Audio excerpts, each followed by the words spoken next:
Ce projet de Jardin des Roses, il a commencé l'année dernière, même il y a 1 an et demi, sous l'impulsion de la RIVP qui souhaitait reconfigurer un parking qui était laissé à l'abandon.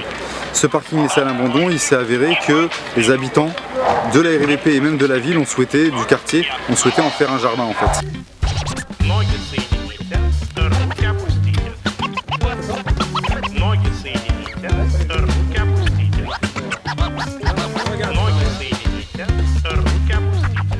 Derrière la bordure, il y aura un espace vert.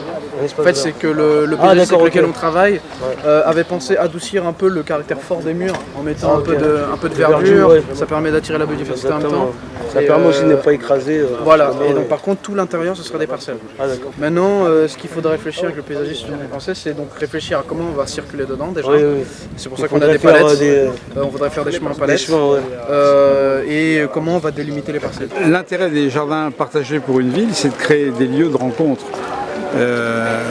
qui permettent aux différentes générations de se croiser. On peut discuter, se mélanger, ça n'existe pas dans ce quartier, c'est un quartier qui est un petit peu loin de tout et c'est vraiment cet espace-là qu'on espère avoir créé. Donner une dynamique à un quartier, avec beaucoup d'échanges, de la chaleur, de l'entraide, beaucoup de solidarité.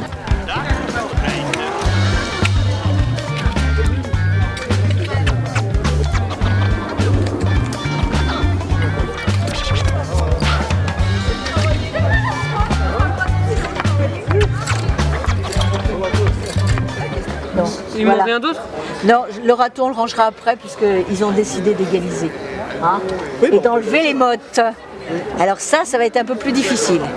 Alors on va donner à Alain puisqu'il va planter, on va faire des plants là-bas. Voilà. Et là, on va essayer de mettre un petit peu en place là. C'est bon, il manque rien. Non, ça va. Votre tête. Attention la tête. Ce projet-là, il y a plusieurs objectifs qu'on peut imaginer, nous, quand on installe les jeunes dans cet espace-là. Et ce qui nous intéresse, c'est pas le fait d'atteindre ces objectifs quand on les implique dans ces projets-là, c'est comment de les mettre dans cette posture de partage, mais aussi qu'est-ce que ça veut dire jardiner avec d'autres, parce qu'on peut aussi imaginer que le jeune, avec d'autres, qui va semer des choses, qu'est-ce que ça veut dire être patient, qu'est-ce que ça veut dire récolter le fruit de son travail, qu'est-ce que ça veut dire être peut-être déçu et comment reprendre les choses, ne jamais lâcher. Voilà, il y a aussi un côté qui est pour moi très important sur lequel je travaille quand j'implique des jeunes sur des projets proposés dans la ville ou par la ville, c'est comment aussi s'approprier sa ville. C'est une manière de s'approprier sa ville parce qu'on va à la rencontre des techniciens, des responsables, des élus, des habitants et du coup, petit à petit, on s'approprie un projet comme celui-ci et c'est un point de départ pour se dire, eh ben, tiens, il y a d'autres projets peut-être dans la ville que je peux m'approprier. Vous savez ce que c'est que ça au moins. C'est les orties. Ça fait super mal ça. Non? Non, c'est pas les orties. C'est les orties? Si, c'est des orties. Non, C'est des ronces. C'est des ronces, ouais. Des ronces pour avoir des murs. Et ça va pour tenir. Mais on peut les manger? Ah bah oui, ça se mange. Non, mais c'est-à-dire que Non, celle-ci, elle peut... il faut que ça fleurisse et puis il faut que ça... Parce que je sais que toutes les murs sont pas bonnes à manger. Ah bon?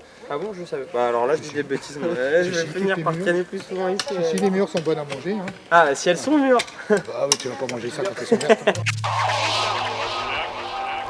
Ну как, стали крупно решать. Отлично.